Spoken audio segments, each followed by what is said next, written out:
Hello friends, આજના વિડીયોમાં બટેટા વડાના સ્પેશિયલ મસાલા સાથે 7 ધ્યાનમાં રાખવા જેવી ટિપ્સ બતાવવામાં આવી છે. તમારા બટેટા વડાનો માવો જો ઢીલો કે પોચો થતો હોય, હાથમાં ચોંટે એવો થતો હોય, અથવા તો ઉપરનું પડ વ્યવસ્થિત ન થતું હોય અને તળાયા પછી બટેટા વડામાં તેલ ચડી જતું હોય, આવી બધી પ્રોબ્લેમ્સ જો તમારે થતી હોય ને તો આજના વિડીયોમાં બતાવવામાં આવેલી 7 ટિપ્સ જો ફોલો કરશો ને તો બટેટા વડા એટલા સરસ બનશે કે બધા જ કહેશે કે તમારા જેવા બટેટા વડા તો કોઈના ના બને. તો ચલો વિડીયોની શરૂઆત કરી દઈએ. સૌથી પહેલાં આપણે બટેટાને બાફવાના છે. તો અહીં મેં લગભગ 450 ગ્રામ જેટલા બટેટા લીધેલા છે. કુકરમાં આપણે 1.5 ગ્લાસ જેટલું પાણી લઈ લઈશું. હવે જનરલી આપણે એવું કરતા હોઈએ કે કુકરમાં પાણી લઈ બટેટાને આપણે ફાડા કરીને એમાં નાખીને બાફી નાખતા હોઈએ છીએ. તો સૌથી પહેલી ટીપ એ છે ધ્યાનમાં રાખવા જેવી કે બટેટાને કોઈ દિવસ ડાયરેક્ટ પાણીમાં નહીં બાફવાના. આમાં સ્ટેન્ડ રાખી તેમાં આપણે એક તપેલી મૂકી દઈશું અને તેની અંદર આપણે બટેટા નાખીને બટેટાને વરાળથી બાફીશું. જ્યારે આપણે બટેટાને ડાયરેક્ટ પાણીમાં નાખીને બાફીએ છીએ ને તો બટેટા પાણીને શોષી લે છે અને પરિણામે આપણે જ્યારે પણ એનો માવો બનાવીએ ને તો તે ઢીલો બનતો હોય છે. એટલે કોઈ પણ ફરસાણ હોય, જેમ કે આલુ પરોઠા છે, બટેટા વડા છે, સમોસા છે, તો એ બધામાં બટેટાને આવી રીતના વરાળથી બાફવાના. તો તમારું સ્ટફિંગ અથવા તો જે માવો છે તે એકદમ સરસ બનશે. તો હવે કુકરનું ઢાંકણું બંધ કરી અને આપણે આને મીડિયમ ફ્લેમ પર 5 વિસલ વગાડી લઈએ. કુકરમાં સીટી થાય છે ત્યાં સુધી આપણે એક સરસ મજાનો સ્પેશિયલ મસાલો તૈયાર કરીશું. જેના માટે એક પેનમાં 1.5 ચમચી આખા ધાણા, 1 ચમચી વરિયાળી અને અડધી ચમચી અથવા તો 18 થી 20 કાળા મરી લઈ લઈશું અને સ્લો ફ્લેમ પર આપણે આને શેકવાના છે. અત્યારે ભેજવાળું વાતાવરણ છે એટલે આનો ભેજ સાધારણ હોય તે દૂર થઈ જાય અને એકદમ સરસ મસાલાની સુગંધ આવવા લાગે ત્યાં સુધી આપણે આને શેકીશું. બહુ વધારે આનો કલર નથી બદલાવાનો. તો સાધારણ શેકાણા પછી આપણે 2 ચમચી સફેદ તલ નાખી દઈએ. તલ પહેલાંથી નહીં નાખવાના, નહીંતર બધા ફૂટીને બહાર આવી જશે. એટલે છેલ્લે તલ નાખી બરાબર મિક્સ કરીને ગેસની ફ્લેમ બંધ કરી દેવાની, કેમ કે પેન ગરમ હોવાથી તલ શેકાઈ જશે. તો આને નીચે લઈને ઠંડુ થવા દઈએ. એ ઠંડુ થાય છે ત્યાં સુધી આપણે ખીરું બનાવી લઈએ. તો બીજી ટીપ એ છે કે ગમે ત્યારે ચણાના લોટની કોઈ પણ તમે આઈટમ બનાવતા હોય ને તો હંમેશા તેને ચાળીને લેવાનો. અત્યારે મેં 1.5 કપ જેટલો બેસન લીધેલો છે. બેસન અને ચણાના લોટમાં શું ફરક છે તેનો વિડીયો મેં ઓલરેડી તમારી સાથે શેર કરેલો છે, જેની લિંક હું આ વિડીયોના ડિસ્ક્રિપ્શન બોક્સમાં આપી દઈશ. તેની સાથે 3 ચમચી જેટલો ચોખાનો લોટ લઈ લઈશું, જેથી બહારનું પડ છે તે સરસ ક્રિસ્પી થશે. એકદમ પોચા પોચા નહીં થાય બટેટા વડા. તો અહીં મેં બંને લોટને ચાળી લીધા છે. હવે આની અંદર આપણે 5 ચમચી હિંગ અને અડધી ચમચી મીઠું નાખી દઈશું અને આની અંદર પાણી નાખી અને મિક્સ કરી લઈએ. થોડું થોડું પાણી નાખતા જઈશું ને મિક્સ કરતા જઈશું. આપણે આની અંદર હળદર નથી નાખવાની. ઘણા લોકો હળદર નાખતા હોય છે, પણ ઘણી વખત એવું થાય કે હળદર નાખવાથી સહેજ રાતા જેવા થઈ જતા હોય છે, એટલે જનરલી હું હળદર નથી નાખતી. અને ચણાના લોટમાં અથવા તો બેસનમાં હંમેશા થોડું થોડું કરીને પાણી એડ કરવાનું અને મિક્સ કરતું જવાનું, કેમ કે લોટ ઘણો બધો દેખાતો હોય પણ પાણી તમે જો એકી સાથે નાખી દેશો ને તો ઢીલું થઈ જશે.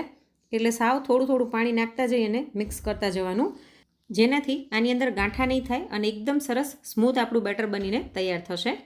તો આટલું બેટર બનાવવામાં લગભગ 1.25 ગ્લાસ જેટલો પાણીનો જ ઉપયોગ થયો છે. હવે આની કન્સિસ્ટન્સી હું તમને બતાવી દઉં.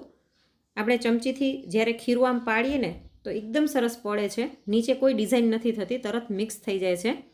હું તમને નજીકથી બતાવી દઉં. જો આ રીતની આની કન્સિસ્ટન્સી હોવી જોઈએ અને એકદમ સરસ સ્મૂધ આપણું બેટર છે. અને ચમચીમાંથી આપણે ખીરું કદાચ પાડી દઈએ ને તો પાછળની બાજુ એકદમ સરસ કોટ કરે છે આખી ચમચીને, ક્યાંયથી સ્ટીલનો ભાગ નથી દેખાતો. આટલું ઘાટું હોવું જોઈએ. અને આંગળીથી આપણે આમ લાઈન કરીએ તો આ લાઈન ભેગી નથી થતી. તમે ચમચીને ગમે એમ ફેરવો તો લાઈન એમનેમ રહે છે. તો આવી કન્સિસ્ટન્સી ખીરાની હોવી જોઈએ. તો હવે આની અંદર ચોખાનો લોટ હોવાથી આને ઢાંકીને થોડી વાર સાઈડમાં રાખી દઈએ અને ત્યાં સુધી આપણે જે આ મસાલા શેક્યા હતા તે ઠંડા થઈ ગયા છે. તેને આપણે મિક્સર જારમાં લઈ લઈએ. હવે આની અંદર 5 ચમચી હળદર, 2 ચમચી લાલ મરચું પાવડર, અડધી ચમચી સંચળ પાવડર, અડધી ચમચી ગરમ મસાલો, તમે કોઈ પણ ગરમ મસાલો લઈ શકો છો. સાથે ખટાશ માટે 1 ચમચી આમચૂર પાવડર, 2 ચમચી ખાંડ અને અડધી ચમચીથી થોડુંક ઓછું મીઠું લઈ લઈશું, કેમ કે આપણે આની અંદર સંચળ પણ એડ કર્યું છે. અને હવે આ બધાને આપણે પીસી લઈએ. તો જો આ બધું જ પીસાઈને એકદમ સરસ આપણો મસાલો તૈયાર થઈ ગયો છે.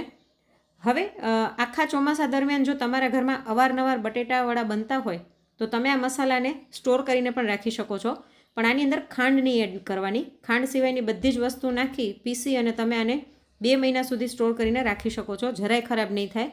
અને ખાંડ જ્યારે આપણે માવો બનાવીને ત્યારે મિક્સ કરી લેવાની, કેમ કે ખાંડનું પાણી થશે. હવે ત્રીજી ટીપ એ છે કે આપણે બટેટા પૌવાના પૌવા લઈ લઈશું. 3 ચમચી જેટલા મેં અહીં પૌવા લઈ લીધા છે. તેની અંદર પાણી નાખી અને આને 2 થી 3 વખત ધોઈ લઈશું. તો બટેટાવડાનો આપણે માવો ક્યારેય પણ બનાવીએ ને તો એની અંદર પૌવા ક્યારેય એડ નથી કરતા હોતા. તો આ એક ખાસ સિક્રેટ વસ્તુ છે.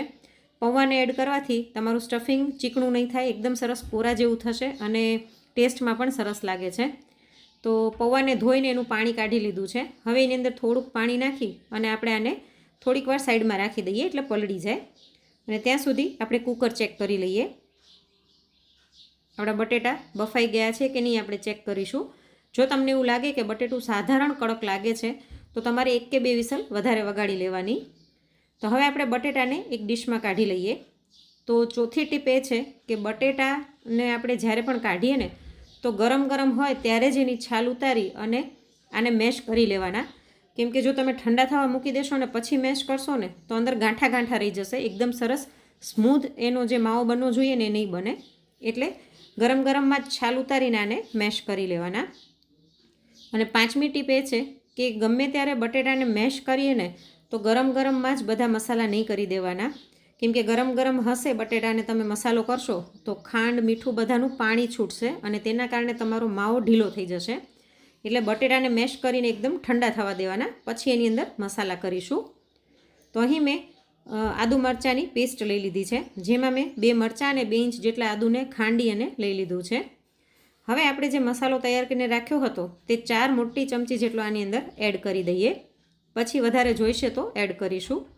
સાથે 3 મોટી ચમચી જેટલા અધકચરેલા ખારી શીંગનો ભૂક્કો નાખી દઈશું. ખારી શીંગના ફોતરા કાઢી અને મિક્સરમાં નાખીને મેં એને સાધારણ ગ્રાઇન્ડ કરી લીધી હતી. આવી રીતના ખારી શીંગનો ભૂક્કો નાખવાથી સરસ ક્રન્ચી ટેસ્ટ આવે છે અને માવો પણ સરસ આપણો કોરા જેવો બને છે. સાથે આપણે જે પૌવા પલાળીને રાખ્યા હતા તેને મેં ચાળણીમાં નાખીને દબાવીને પાણી નિતારી લીધું છે, તે આની અંદર એડ કરી દઈશું. અને પૌવા અને બટેટાના ભાગનું મીઠું નાખી દઈશું, કેમ કે આપણે જે માવો બનાવ્યો તેની અંદર તો આપણે મીઠું નાખ્યું જ હતું. પોણી વાટકી જેટલી ઝીણી સુધારેલી કોથમીર નાખી દઈએ અને હવે આ બધાને હળવા હાથે મિક્સ કરી લઈશું. એકદમ મસળીને ભાર દઈને મિક્સ નહીં કરવાનું, નહીંતર માવો ચીકણો થશે. એટલે હળવા હાથે આ બધું મિક્સ કરતા જવાનું. અને આપણે આની અંદર પૌવા અને શિંગદાણાનો ભૂકો નાખ્યો છે એના કારણે આપણો માવો એકદમ સરસ કોરા જેવો થશે, હાથમાં ચોંટે એવો ચીકણો નહીં થાય. ઘણાને તમે જોયું હોય તો જ્યારે બોલ વાળે ને તો હાથમાં ચોંટતો જાય, ચાકુથી કે ચમચીથી ઉખાડવો પડે માવો. એવું નહીં થાય, આપણે એકદમ સરસ ડ્રાય જેવો થશે. અને આ વખતે તમારે ટેસ્ટ પણ કરી જોવાનું. તમારે ગળપણ, મીઠું, ખટાશ કંઈ પણ એડ કરવું હોય તો કરી શકો છો. મેં આને ટેસ્ટ કરી અને આપણે જે મસાલો બનાવીને રાખ્યો હતો ને તે 1 ચમચી પાછો એડ કર્યો હતો, એટલે ટોટલ 5 ચમચી જેટલો મેં મસાલો એડ કર્યો છે. હવે હાથને સાધારણ તેલથી ગ્રીસ કરી અને આના આપણે આવી રીતના નાના નાના બોલ્સ વાળી લઈશું. તમે તમારી ચોઈસ પ્રમાણે નાના મોટા બોલ્સ બનાવી શકો છો. અને તમારે સવારે નાસ્તામાં બનાવવા હોય અથવા તો મહેમાન આવવાના હોય અને સવારે બીજું ઘણું બધું કામ હોય તો તમે આવી રીતના બોલ્સ બનાવીને રાત્રે જ ફ્રીજમાં રાખી શકો છો. અને સવારે જ્યારે પણ બટેટાવડા બનાવવા હોય એની 15 મિનિટ પહેલાં ફ્રીજમાંથી કાઢી લેવાના અને પછી તમે બટેટાવડા બનાવી શકો છો. તો આટલા બટેટાથી લગભગ 27 થી 28 બોલ્સ બનીને તૈયાર થયા છે. તો હવે આને સાઈડમાં રાખી અને આપણે ખીરું લઈ લઈએ. ખીરાને આપણે ચેક કરી લઈશું. આ વખતે જો તમને એવું લાગે કે ખીરું પહેલાં કરતાં થોડુંક ઘાટું થઈ ગયું છે ચોખાના લોટના કારણે તો તમે 1 કે 2 ચમચી પાણી એડ કરી શકો છો, પણ આપણું ખીરું એકદમ પરફેક્ટ છે. તો હવે છઠ્ઠી ટીપ એ છે કે ખીરાની અંદર ગરમ તેલ થોડુંક એડ કરવાનું, જેનાથી બટેટાવડા સરસ થશે. તેલ નહીં ચડે એમાં અને સરસ ક્રિસ્પી આવશે બહારનું પડ. તો 2 ચમચી જેટલું ગરમ તેલ નાખી દઈશું અને સાથે 1 ચપટી જેટલો ખાવાનો સોડા નાખીશું, જેથી પડ છે તે ચવળ ન થાય, એકદમ સરસ સોફ્ટ થાય. અને હવે આને બધાને મિક્સ કરી લઈએ.